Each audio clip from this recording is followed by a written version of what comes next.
एक जंग तारा और हर्ष जीत चुके थे और उनकी एक जंग जानकी और विक्रम से थी। उस रात सब मेहमानों के जाने के बाद तारा को अपनी नई पहचान मिल गई थी। अब वो सिर्फ तवायफ तारा नहीं बल्कि हर्ष की पत्नी के रूप में अपनाई गई थी।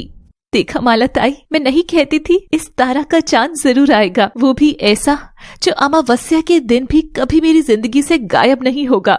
हाँ तारा, देखा मैंने कैसे तूने अपना सपना सच कर दिखाया और अपनी ताही को गलत साबित कर दिया। तवाइफे भी अब सपने देख सकती है और वो भी सिर्फ हर्ष ने जो तुझे हिम्मत दी है उसकी वजह से।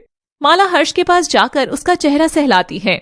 जिस दिन तुझे पहली बार माला की हवेली में देखा था तब मैं तुझे देखते ही समझ गई थी कि तू इन सब लोगों की तरह शरीर का भूखा नहीं बल्कि प्यार का भूखा है। तूने साबित कर दिया हर्ष कि शहर के इन चिकने लड़कों की तरह तेरी रीढ़ की हड्डी कमजोर नहीं बल्कि लोहे की तरह मजबूत है। खुश रहे बच्चे, बस मेरी तारा का ध्यान रखना।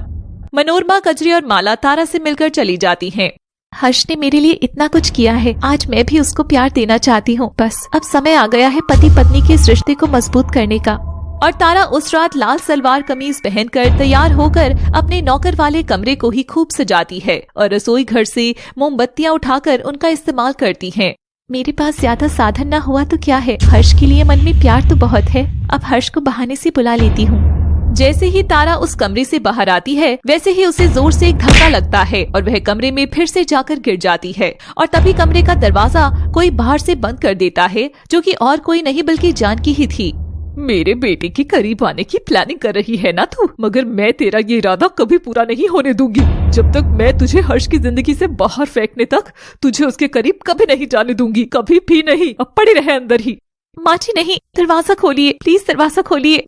मगर क्रूर जानकी की वहाँ जीत हुई। बेचारे हर्ष को तो कुछ पता भी नहीं था और वह सो जाता है। अगली सुबह जब तारा उठी है तो देखती है सारी मोमबत्तियों का मोम जलकर गल चुका था, ठीक वैसे ही जैसे तारा का हर्ष को प्यार करने का सपना कल रात में मर गया था। दर्द के मारे वह लड़खड़ाती कमरे से बाहर आती है और रसोई घर में काम करने लग जाती है। तारा काम कर ही रही थी कि अचानक उसे जोरों से उल्टियां आनी शुरू होती हैं। वह दौड़ी दौड़ी बाथरूम तक जाती है और तेज तेज उल्टियां करने लगती है। जानकी को ये सब देखकर अजीब लगता है।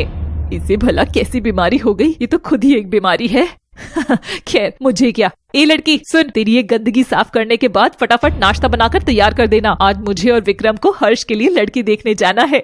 बेचारी तारा क्या ही बोलती, वह चुपचाप काम करने लगती है। हर्ष भी उठ गया था। वह रसोई में तारा को काम करते हुए मुस्कुराता है।